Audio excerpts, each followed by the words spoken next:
আসসালামু আলাইকুম। আমি এখন যে জায়গাটাতে আছি, আমাদের জাহাজের ফোরকাস্টাল ডেক বা ফরওয়ার্ড স্টেশন বলা হয়। ফরওয়ার্ড স্টেশন কেন বলা হয় এটাকে?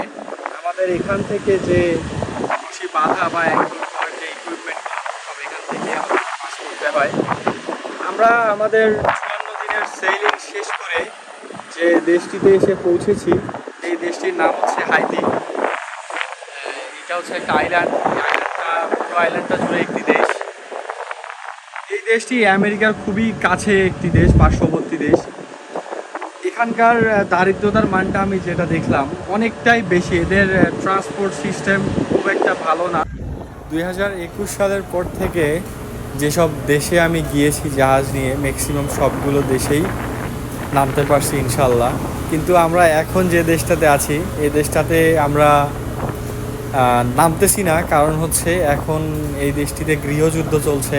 এই দেশের মধ্যে ট্রাফিকিং, তারপর হচ্ছে আপনার ড্রাগস, এইসবের প্রভাবটা অনেক বেশি। আর এখানে মোটামুটি একটা গ্যাংয়ের একটা অনেক বড় আছে।